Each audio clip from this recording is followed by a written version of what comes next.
پڑھ لیں. اللہم صلی علی محمد وعلی آل محمد کما صلیت علی ابراہیم وعلی آل ابراہیم انک حمید مجید. اللہم بارک علی محمد وعلی آل محمد کما بارکت علی ابراہیم وعلی آل ابراہیم انک حمید مجید. اعوذ باللہ من الشیطان الرجیم. بسم اللہ الرحمن الرحیم. وَإِذَا قِيلَ لَهُمُ اتَّبِعُوا مَا أَنزَلَ اللَّهُ قَالُوا بَلْ نَتَّبِعُ مَا أَلْفَيْنَا عَلَيْهِ آبَاءَنَا أَوَلَوْ كَانَ آبَاؤُهُمْ لَا يَعْقِلُونَ شَيْئًا وَلَا يَهْتَدُونَ وَمَثَلُ الَّذِينَ كَفَرُوا كَمَثَلِ الَّذِي يَنْعِقُ بِمَا لَا يَسْمَعُ إِلَّا دُعَاءً وَنِدَاءً صُمٌّ بُكْمٌ عُمْيٌ فَهُمْ لَا يَعْقِلُونَ.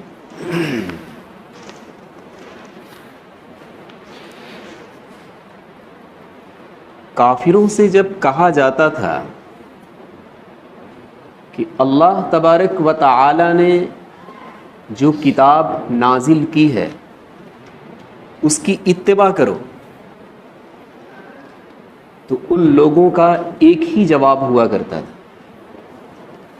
ہم لوگ تو اتباع اس چیز کی کریں گے جس پر اپنے آباء و اجداد کو پایا.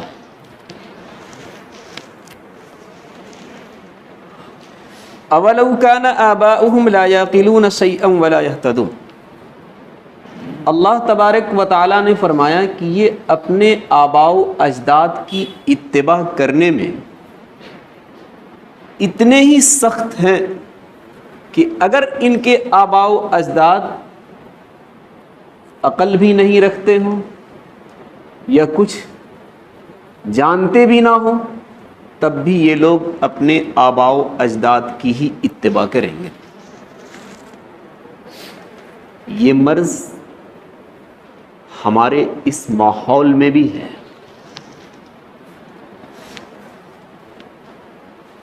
ایک چیز جو شروع سے چلی آ رہی ہے، باپ کے زمانے سے، دادا کے زمانے سے، چاہے شریعت کے اندر اس کا ثبوت ہو یا نہ ہو، بہرحال ہم اس کو کرتے رہیں گے.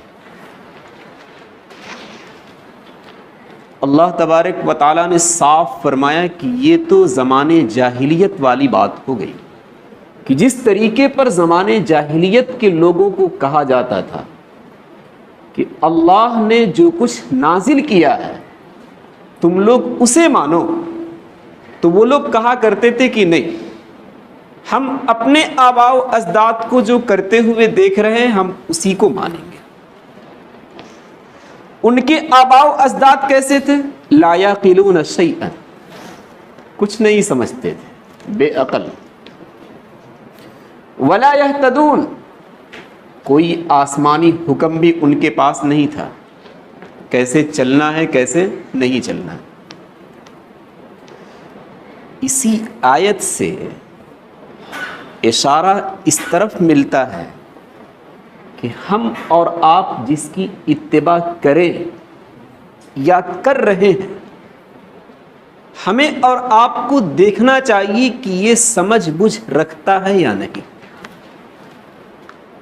ولا یہتدون، ایسی وہ راہ راست پر ہے یا نہیں. آنکھیں بند کر کے اس کے پیچھے چل دینا، اس کی باتوں کو مان لینا، یہ ہمارے لیے عقل مندی کی بات نہیں کہی جا رہی.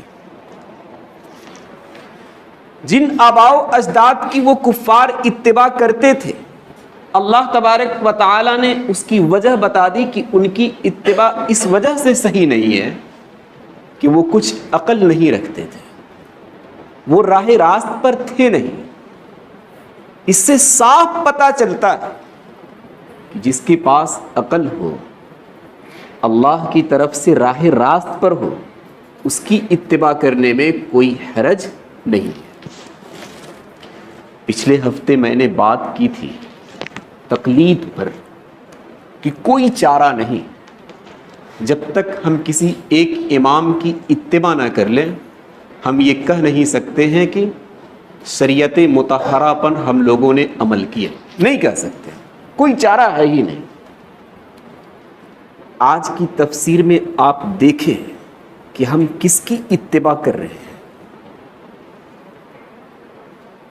امام ابو حنیفہ کی پیدائش سن 80 ہجری میں ہوئی۔ خاندانی کاروبار تھا ریشم کا۔ ان کی دکان اس بلڈنگ کے اندر تھی جس بلڈنگ کا مالک خود نبی اکرم صلی اللہ علیہ وسلم کے صحابی عمر ابن حریث تھے۔ اس سے صاف پتہ چلتا ہے کہ امام ابو حنیفہ کی ملاقات بچپنے میں ہی صحیح صحابی رسول صلی اللہ علیہ وسلم سے ہوئی ہے۔ بلکہ کتاب والوں نے لکھا ہے کہ 4 صحابہ سے تو ملاقات ان کی کنفرم ہے۔ انس ابن مالک سے ہوئی ہے، عبداللہ ابن ابی اوفا سے ہوئی ہے، سہل ابن سعد الساعدی سے ہوئی ہے، ابو طفیل سے ہوئی ہے۔ 4 سے ملاقات، جو کہ یہ 4 صحابی ہیں۔ امام ابو حنیفہ کی ملاقات کوفہ کے اندر ہے۔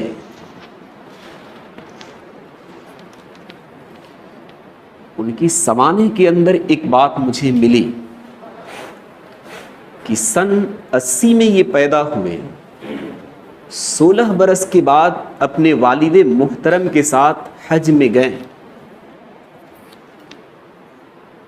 حرم شریف میں جیسے ہی ان کا داخلہ ہوا، انہوں نے دیکھا کہ ایک صاحب اونچی جگہ پر بیٹھ کر لوگوں کو حدیث کا درس دے رہے ہیں۔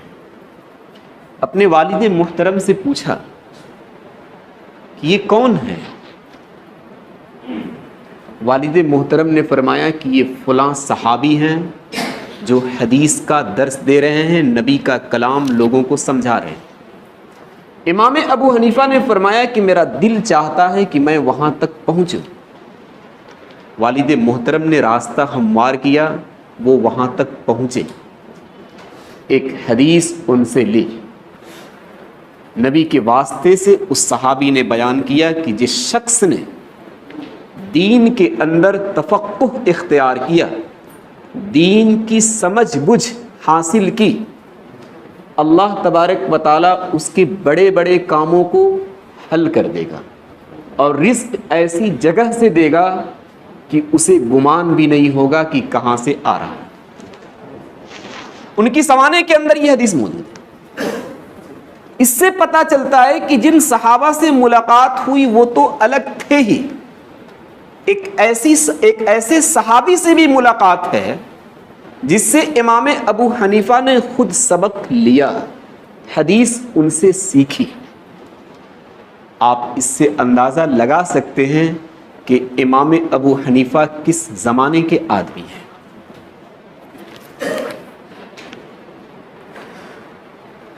اور ان کی احوال پڑھنے کے بعد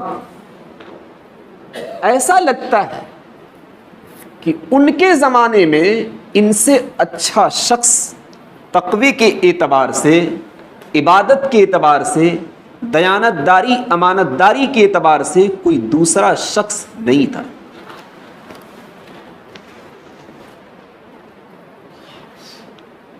قرآن و حدیث کے معاملے میں انہوں نے سارا علم اپنے استاذ حماد ابن ابی سلیمان سے حاصل کیا۔ 10 برس تک ان کے پاس پڑھتے رہے مسلسل۔ انہیں شوق پیدا ہوا کہ میں بھی اپنے استاذ کی طرح کوئی مجلس لگاؤں اور لوگوں کو دینی علم دوں۔ اتفاق سے استاذ محترم کے رشتہ دار کا کوئی آدمی انتقال کر گیا۔ امام ابو حنیفہ کو اپنا جانشین بنا کر استاذ محترم اپنے علاقے میں چلے گئے۔ جب تک یہ رہے لوگوں کی طرف سے 60 مسائل آئیں، امام ابو حنیفہ نے قرآن و حدیث کی روشنی میں اپنے طور پر حل کیا۔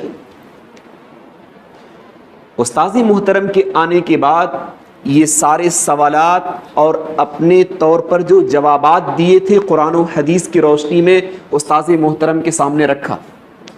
استاذ محترم نے 40 سے اتفاق کیا اور 20 کا انکار کر دیا کہ یہ جواب تمہارا صحیح نہیں رہا. امام ابو حنیفہ نے یہ طے کر لیا کہ اب پوری زندگی اپنے استاذ محترم کی خدمت میں رہنا ہے اور ان سے ہی پوری زندگی علم حاصل کرنا ہے. سمانِ نگار لکھتا ہے کہ 18 برس تک ان کے استاد زندہ رہیں. 18 برس تک امام ابو حنیفہ اپنے استاذ کی مجلس کو چھوڑ کر کہیں گئے نہیں. روزانہ استاذ محترم 3 مسئلے بتاتے تھے. تینوں مسئلوں پر قرآن و حدیث کے ذریعے سے بحث چلتی تھی. جتنی آیتیں ہیں اس مسئلے کے متعلق ان آیتوں کو لایا جاتا تھا. جتنے احادیث ہیں صحابہ کے اقوال ہیں وہ سارے اقوال اس مسئلے پر جمع کیے جاتے تھے. تب جا کر وہ مسئلہ منقح اور صاف ستھرا ہو کر سامنے آتا تھا اور فیصلے کرنے میں ذرا اچھا سا معلوم ہوتا تھا کہ اب مسئلے کی صحیح شکل سامنے آ گئی. اتنی محنت جس نے کیا ہو علم کا اندازہ آپ خود لگا لیجئے کہ اس کے علم کا کیا حال ہوگا. امام ابو حنیفہ نے فرمایا جب میری مجلس میں کوئی مسئلہ آیا سب سے پہلے قرآن کے اندر میں نے تلاش کیا, وہاں نہیں ملا سنت رسول کو کھنگالا, وہاں نہیں ملا صحابہ کے اقوال کو دیکھا, وہاں نہیں ملا تو پھر اس جیسے مسئلے کو ہم نے پھر تلاش کیا اور جو فیصلہ اس جیسے مسئلے کا تھا وہی فیصلہ میں نے اس کے لیے کر دیا. سب سے پہلا ماوا اور ملجا ان کا قرآن رہا ہے, دوسرے نمبر پر سنت رسول رہی ہے, تیسرے نمبر پر صحابہ کے اقوال رہے. اس سے وہ ہٹتے نہیں تھے. ایک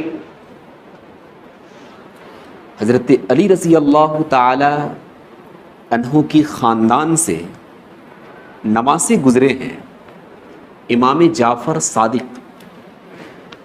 ان کی ملاقات امام ابو حنیفہ سے ہوئی.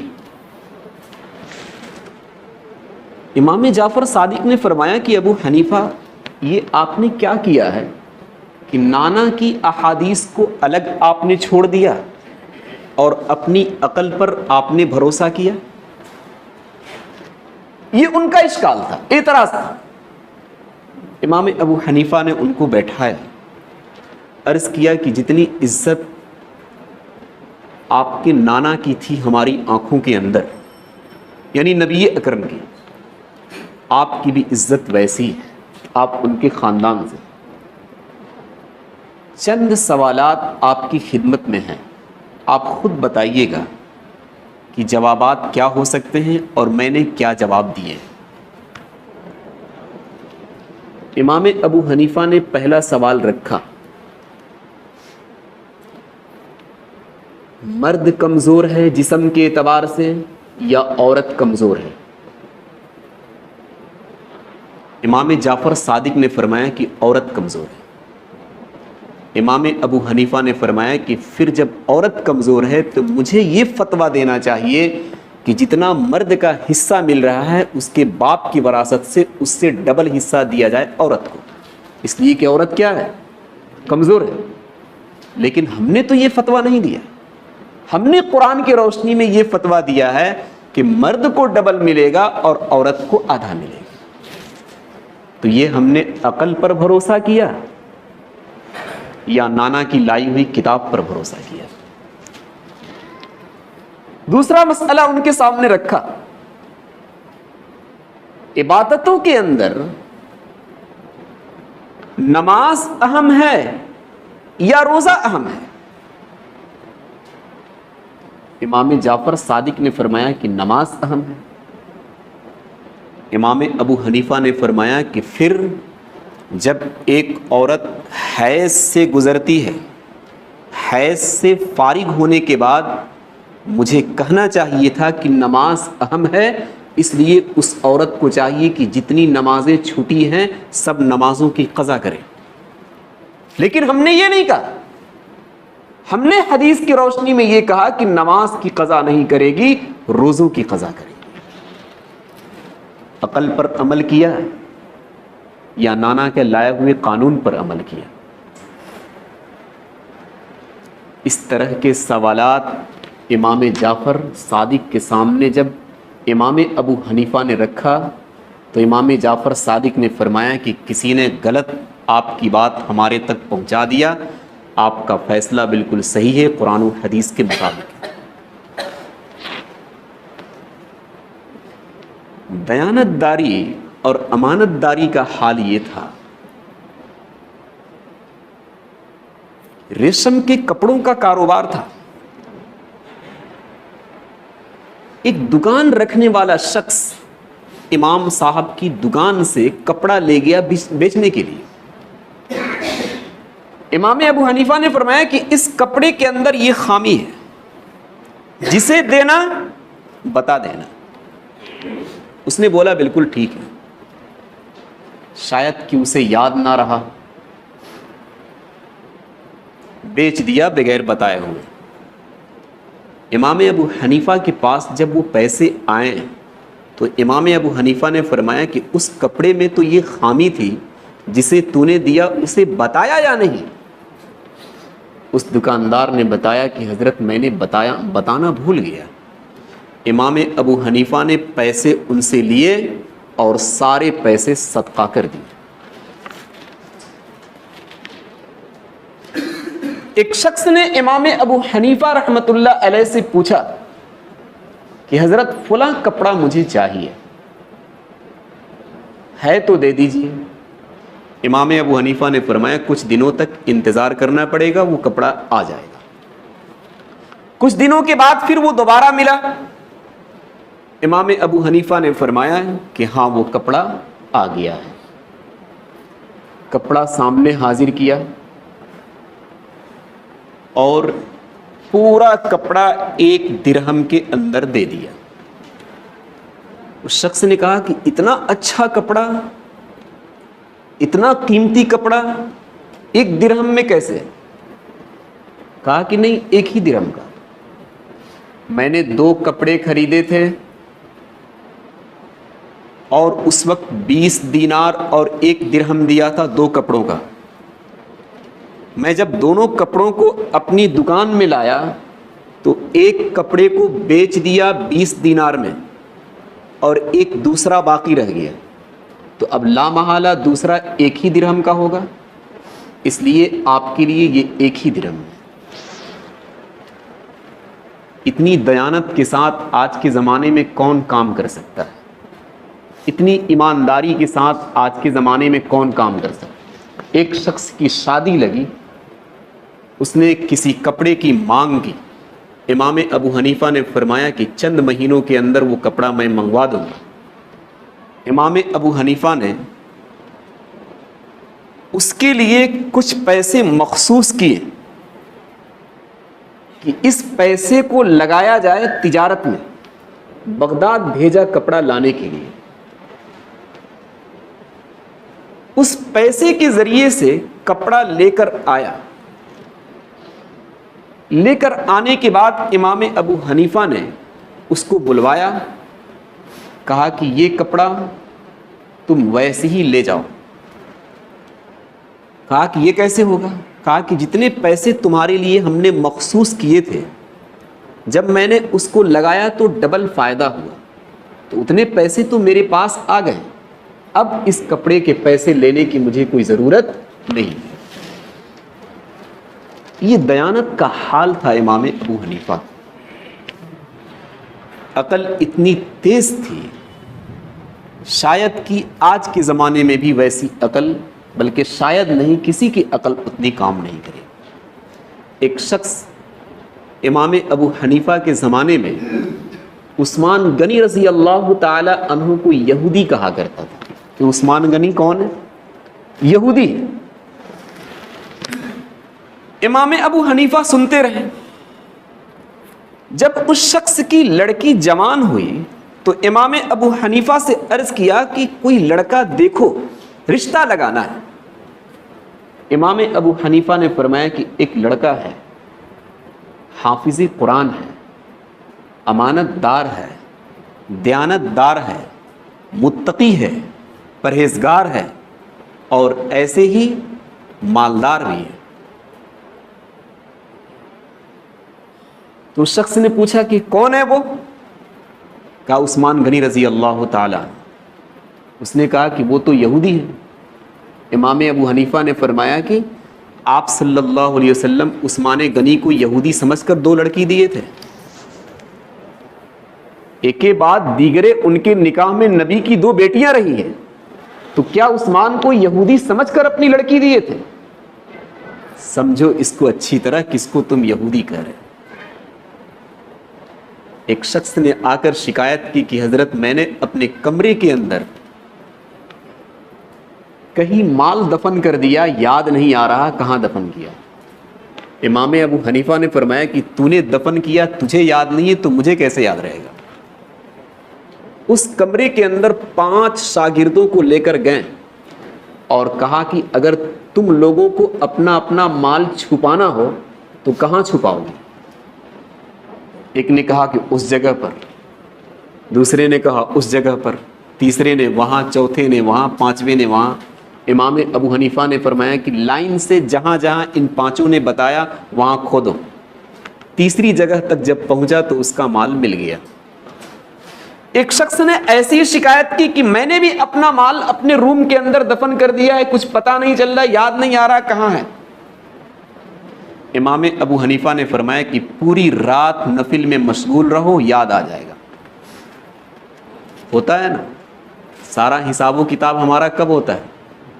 جب نماز شروع ہوتی ہے تب ہوتا ہے۔ 4 دکانیں تو 4 رکعت میں ہو جاویں گی۔ یہ عجیب سسٹم ہے۔ خالی وقت میں رہیں گے کوئی حساب ذہن میں نہیں آئے گا، جیسی اللہ کے سامنے کھڑے ہوں گے ویسی سارا حساب ذہن میں آنا شروع ہو جائے گا۔ امام ابو حنیفہ نے فرمایا کہ نماز پڑھو پوری رات، خزانہ مل جائے گا۔ 1/4 تک وہ پڑھتا رہا۔ شیطان نے دیکھا کہ اوہ مال جلدی حوالے کرو ورنہ پوری رات یہ نماز پڑھتا رہ جائے گا تو کہیں آگے نہ چلا جائے، اور اسے یاد آ گیا کہ مال کہاں ہے۔ یہ امام ابو حنیفہ کی عقل کی بات، عقل و خرد اتنی تیز اور اتنا حاضر جواب کہ ہم اور آپ اس عقل کو نہیں پا سکتے۔ ایک سفر میں امام ابو حنیفہ تھے، ان کو پیاس لگی، پانی ساتھ میں تھا نہیں، ساتھ میں رہنے والے شخص کے پاس پانی تھا۔ انہوں نے کہا کہ پانی دے دو، کہا کہ 10 درہم میں پانی دیں گے۔ امام ابو حنیفہ نے 10 درہم لے کر پورا پانی اس کا خرید لیا۔ اس پانی سے ستو گھولا اور گھولنے کے بعد خود بھی پیا اور اس شخص کو بھی پلایا جس سے پانی خریدا تھا۔ ستو پینے کے بعد اسے پانی کی ضرورت محسوس ہوئی جس نے پانی بیچ دیا تھا۔ انہوں نے کہا کہ آپ مجھے پانی دے دیجئے۔ امام ابو حنیفہ نے فرمایا کہ اب جتنا پانی تم 10 درہم میں دیے ہو اس کا 1 گلاس 10 درہم میں ملے گا۔ سارا پانی بھی آ گیا اور 10 درہم جو دیے تھے وہ بھی آ گیا۔ عقل بہت تیزی کے ساتھ کام کرتی تھی، احکام پر نظر پورے طریقے پر تھے، کس آیت سے کون سا مسئلہ مستنبط ہوگا، کون سی حدیث کس موقع کی ہے، کس صحابی کا عمل کس موقع کا ہے، نبی اکرم صلی اللہ علیہ وسلم نے کس موقع سے کیا فرمایا اور کس کا کیا حکم ہے، بہت اچھی طرح قرآن کے مفہوم کو، اس کے معانی کو اور احادیث کے پس منظر کو وہ سمجھتے تھے۔ امام شافعی رحمۃ اللہ علیہ نے امام مالک رحمۃ اللہ علیہ سے پوچھا امام ابو حنیفہ کے بارے میں کہ یہ شخص کون ہے؟ امام مالک رحمۃ اللہ علیہ نے فرمایا کہ اسے تم جانتے نہیں ہو، اگر یہ کہہ دے مسجد نبوی کے کسی کھمبے کے بارے میں کہ یہ سونے کا ہے تو اپنی عقل سے ثابت کر کے تمہیں دکھا دے گا کہ یہ سونے کا ہے۔ اتنی تیز عقل چلتی ہے اس شخص کی۔ تواضع اور انکساری، ورع اور تقوی اور پرہیزگاری بھرپور امام ابو حنیفہ کے اندر موجود تھی۔ لکھا ہے کتابوں کے اندر کہ ایک ایک رات کے اندر پورا پورا قرآن امام ابو حنیفہ پڑھ دیتے تھے۔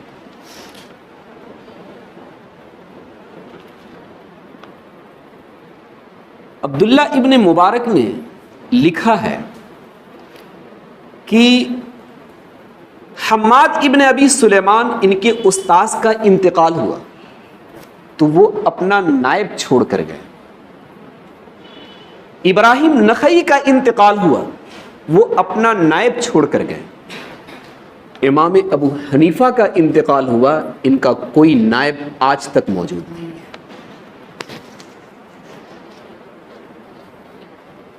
اور ان کی وفات جو ہے سن 150 ہجری میں اس طور پر ہوئی کہ سلطنت امویہ کے زمانے میں ان کو قضا کا عہدہ پیش کیا گیا۔ امام ابو حنیفہ نے قضا کا عہدہ سنبھالنے سے انکار کر دیا کہ میں نہیں سنبھالوں گا۔ اس حکومت کے اندر امام ابو حنیفہ کے خلاف 110 کوڑے نافذ کر دیے گئے کہ امام ابو حنیفہ کو 110 کوڑے لگاؤ۔ ہر روز 10 کوڑے کسی کوڑے دان کے پاس لے جا کر امام ابو حنیفہ کے جسم پر برسایا جاتا تھا کہ کبھی تو قبول کر لیں، لیکن امام ابو حنیفہ سارا کوڑے کھاتے رہے، لیکن عہدہ قضا کو امام ابو حنیفہ نے قبول نہیں کیا۔ جب زمانہ آیا ان کے بعد، اس زمانے میں ان کو عہدہ قضا پیش کیا گیا، تب بھی انہوں نے قبول نہیں کیا۔ جیل خانے کے اندر بند کر دیا گیا اور زہر دے دیا گیا۔ اسی کے بعد ان کا انتقال ہو گیا۔ لکھا ہے کتابوں کے اندر کہ امام ابو حنیفہ وہ دیکھ رہے تھے اپنے سلطنت کے زمانے والوں کو کہ ظلم اور تشدد پر ان کی حکومت چل رہی ہے۔ اگر ہم عہدہ قضا کو سنبھال لیتے ہیں تو اس کا مطلب یہ ہوا کہ ہم نے بھی ان کی سپورٹ کر دی اور ان کے ہاں میں ہاں ہم نے ملا دیا۔ اس لیے امام ابو حنیفہ عہدہ قضا سے الگ رہے اور کوڑے کھاتے رہے، بلکہ زہر بھی دے دیا گیا اور اسی میں وہ انتقال بھی کر گئے۔ ان کی جنازے کی نماز میں اس وقت 50,000 لوگوں کی بھیڑ تھی۔ ایک تاریخ نگار ہیں، وہ لکھتے ہیں کہ امام ابو حنیفہ 30 برس تک مسلسل روزہ رکھتے رہے، 40 برس تک انہوں نے رات میں سویا نہیں۔ وہ تقوی پر تھے، پرہیزگاری کے مالک تھے اور ایسی ہی نیکی کے مالک تھے۔ خیر پر ان کا انتقال ہوا، انتقال کر کے چلے گئے، لوگوں کو رلا دیا اور علماء کو بھی رلا دیا کہ اب ان کی جانشینی اختیار کرنے والا کوئی شخص دنیا کے اندر موجود نہیں۔ آپ تھوڑے سے اس مختصر احوال سے اندازہ لگائیے کہ ہم اور آپ کسی ایسی شخصیت کی اتباع نہیں کرتے جو لا یعقلون شیئا، جس کے پاس کچھ عقل نہیں تھی۔ ہم اور آپ ایسی شخصیت کی اتباع نہیں کرتے جو ہدایت پر نہیں تھا، بلکہ مکمل طور پر ہدایت پر تھا۔ صحابہ کے زمانے میں وہ پلا بڑھا ہے، صحابہ سے ملاقات ان کی ہوئی ہے، نبی کے احوال کو وہ سمجھتے تھے، قرآن کے پس منظر کو اور احادیث نبویہ کے معنی اور مطلب کو بہت اچھی طرح سمجھتے تھے۔ اپنے زمانے کے اندر جتنے مسائل ہو سکتے ہیں قرآن و حدیث کے، سارے مسائل کو اپنی کتابوں کے اندر لکھا، اور قیامت تک جتنے آ سکتے ہیں مسئلے، ان سب کو قرآن و حدیث کی روشنی میں حل کیا اور امت تک پہنچایا۔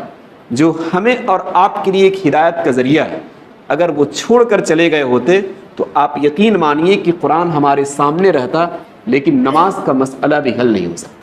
صرف قرآن کے اندر تو لکھا ہوا ہے کہ نماز پڑھو، کیسے پڑھو گے ہمیں اور آپ کو کچھ پتہ نہیں، اس کے لیے ان کی کتابوں کو کھنگالنا پڑے گا، تب جا کر کچھ حاصل ہو پاوے گا، اور امت محمدیہ کی جو شریعت ہے اس شریعت پر ہم اور آپ عمل کر پائیں گے۔ اگر ویسی ہم سوچتے رہے کہ قرآن و حدیث کو ہم خود سمجھ لیں گے تو یہ تو بس جوئے شیر لانے کے مرادف ہوئے گا، ہم اور آپ اس کام کو نہیں کر سکتے۔ سبحان اللہ۔